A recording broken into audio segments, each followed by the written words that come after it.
الحمدللہ وحدہ والصلاة والسلام علی من لا نبی بعدہ اما بعد فاعوذ باللہ من الشیطان الرجیم بسم اللہ الرحمن الرحیم ذالک الکتاب لا ریب فیہ ھدی للمتقین قال النبی صلی اللہ علیہ وسلم الدنیا سجن المؤمن و جنت الکافر او کما قال صدق اللہ و صدق رسولہ النبی الکریم درود پاک اللہم صلی علی محمد معدن الجود والکرم منبع الحلم والحکم وآلہ وسلم۔ محمد سے پیار کرتے ہیں تیرا احسان ہے مولا، ہماری بخشش کا بس یہی سامان ہے مولا، در شاہ مدینہ چھوڑ دیں جنت کے بدلے، یہ سودا ہم نہیں کرتے ہمیں نقصان ہے مولا۔ میرے واجب الاحترام دوستو بزرگوں، ہم سب یہاں اصال ثواب کے لیے اکٹھے ہوئے ہیں۔ پروردگار عالم سے دعا گو ہوں کہ وہ ہمیں سنت کے مطابق اصال ثواب کرنے کی توفیق عطا فرمائے۔ دنیا عارضی ٹھکانہ ہے، کوئی مستقل مقام نہیں، لیکن انسان کی روح یہ عارضی نہیں ہے، یہ مستقل ہے۔ یوم الست سے لے کر جس دن اللہ نے اس روح کو پیدا کیا، چونکہ روح اللہ کا امر ہے، روح اللہ کا امر ہے، اور اللہ کا امر مرتا نہیں ہے، اللہ کا امر ختم نہیں ہوتا۔ تو اللہ نے اپنے امر سے روح کو پیدا کیا، اب یہ روح منتقل ہو رہی ہے، الست سے منتقل ہوئی دنیا میں، دنیا سے منتقل ہوگی عالم برزخ میں، عالم برزخ سے پھر حشر کے میدان میں، پھر وہاں سے جنت یا جہنم، جو اس کے اعمال دنیا میں تھے اس کے مطابق سزا اور جزا۔ اور یہاں سے زیادہ، دنیا سے زیادہ طویل وقت اور سفر اس روح نے اس حصے میں کرنا ہے کہ عالم برزخ میں۔ اب آپ دیکھیں کہ آج سے ہزاروں سال پہلے جو لوگ اس دنیا سے رخصت ہو گئے، ابھی حشر نہیں آیا، ابھی اٹھائے نہیں گئے، تو وہ اب تک اپنا سفر قبر میں طے کر رہے ہیں یا عالم برزخ میں طے کر رہے ہیں۔ کئی لوگوں کو قبر بھی نصیب نہیں ہوتی، وہ عالم برزخ میں طے کر رہے ہیں، اور جب میں اور آپ اس دنیا سے رخصت ہوں گے، نامعلوم کتنا سفر مجھے اور آپ کو قبر میں طے کرنا ہے۔ اور عالم برزخ میں انسان سے 3 سوال ہوتے ہیں کہ تیرا رب کون ہے، تیرا دین کیا ہے، اور تیرا مذہب کیا ہے۔ یہ 3 سوال کوئی حساب و کتاب نہیں ہے، جسے افتیام میں کہا جاتا ہے نا جی قبر میں حساب شروع ہو جاتا ہے۔ یہ 3 سوال حساب و کتاب نہیں ہے، 3 سوال حساب و کتاب نہیں ہے۔ یہ یوں سمجھ لیں کہ جیسے دنیا میں مختلف لوگوں کے مختلف مراتب یا درجے ہوتے ہیں، آپ کے پاس کوئی شخص آیا اور آپ اس کو، آپ کے وہ جتنا دل کے قریب ہوگا یا آپ کے ہاں اس کی جتنی عزت ہوگی، آپ اس کے لیے اتنا رویہ اختیار کریں گے۔ کسی کے لیے چادر بھی بچھائی جاتی ہے، پانی کا انتظام بھی کیا جاتا ہے، اس کے لیے کھانے کا انتظام بھی کیا جاتا ہے، کسی کو دروازے پر ہی مل کر چھوڑ دیا جاتا ہے۔ ایسے ہی ہے نا جی۔ تو اسی طرح یہ عالم برزخ یوں سمجھ لیں کہ پہلی انٹری ہے انسان کی اس حصے میں، اس عالم میں، اور وہاں آپ کا رجسٹر جمع ہوتا ہے اور لکھا جاتا ہے آپ کو آپ کے مذہب، آپ کے رب اور آپ کے نبی کے ذریعے ایک آپ کو شناخت عطا کی جاتی ہے کہ اس شناخت کے ساتھ اب آپ عالم برزخ میں وقت گزاریں گے، اور وہاں جو انسان کے ساتھ رویہ رکھا جاتا ہے وہ اس کی شناخت کی بنیاد پر ہے، وہ اس کی شناخت کی بنیاد پر ہے کہ اب اس کی شناخت یہ ہے کہ یہ مسلمان نہیں ہے، یہ کافر ہے، تو لہٰذا اس کے ساتھ کافروں جیسا سلوک ہوگا۔ اور یہ مسلمان ہے، کلمہ گو ہے، رب پر ایمان رکھتا ہے، اپنے آخری پیغمبر پر ایمان رکھتا ہے، اور مذہب اس کا اسلام ہے، تو اس کے ساتھ اس طرح کا سلوک کیا جائے گا. یعنی جتنا ایمان اور عقیدہ مضبوط ہوگا اتنا عالم برزخ میرا اور آپ کا اچھا گزرے گا. عالم برزخ میرا اور آپ کا اچھا گزرے گا. لیکن اگر یہ میرا ایمان اور عقیدہ کمزور رہا، آپ کا کمزور رہا، تو پھر یاد رکھیے پھر صرف عالم برزخ ہی نہیں، اگلا جہان بھی بہت مشکل ہے، اور اس میں صرف حشر کا دن وہ 50,000 سال کا ہے.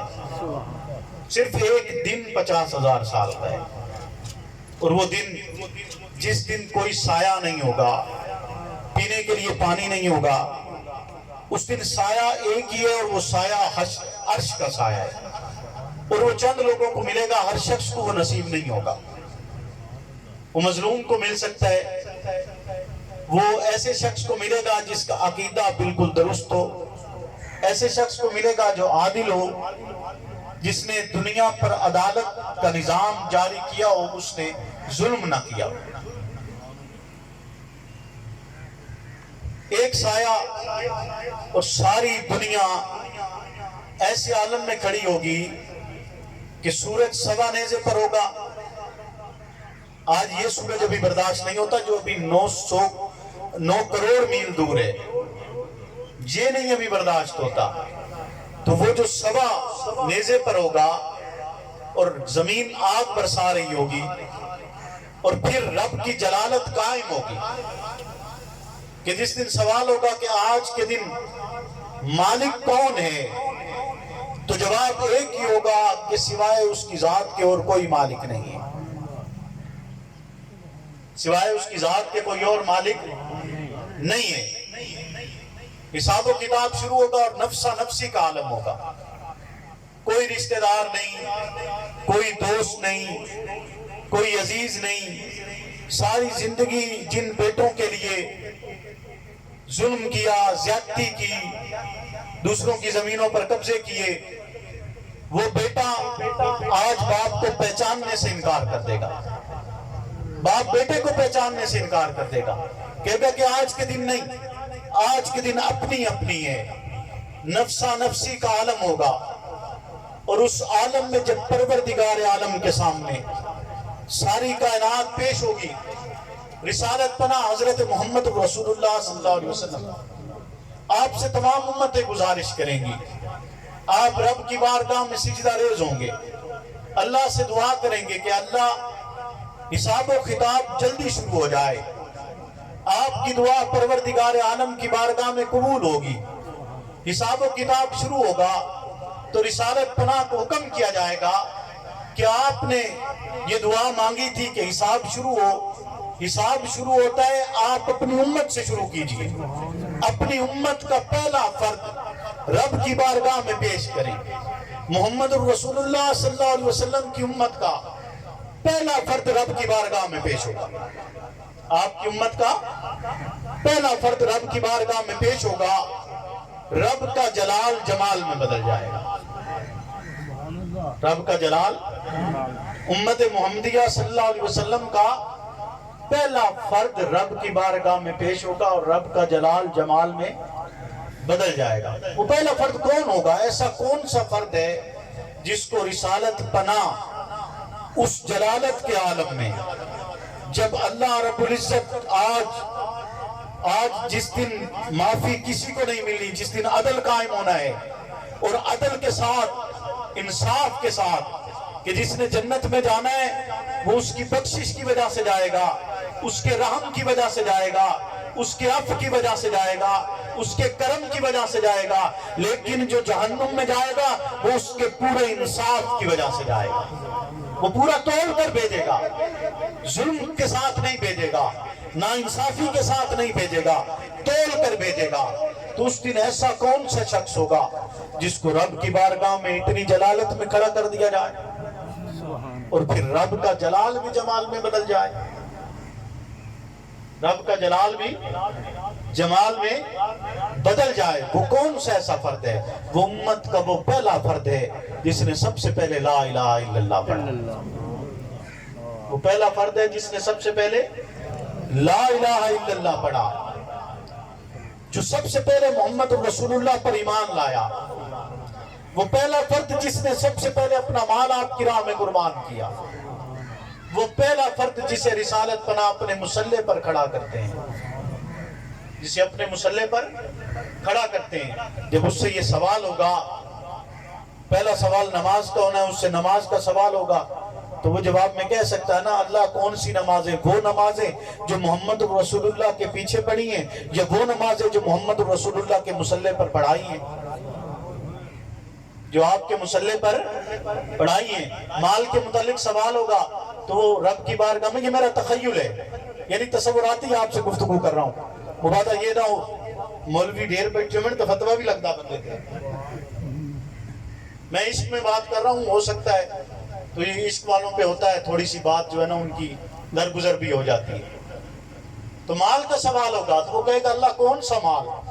وہ مال جو موجودہ دور میں 8 کروڑ روپے کے قریب بنتا ہے، جو محمد رسول اللہ پہ خرچ کر دیا، وہ مال، اس مال کا جواب دوں یا اس کا جواب دوں کہ جب رسالت پناہ نے حکم کیا کہ لے کر آؤ جس کے پاس جو کچھ ہے، تو لایا گیا، رسالت پناہ کی بارگاہ میں ڈھیر لگنا شروع ہو گئے، اور آج دوسرے نمبر والے کا تصور یہ تھا کہ آج میرا نمبر پہلا آئے گا، ہو ہی نہیں سکتا کہ آج صدیق پہلا نمبر لے جائے۔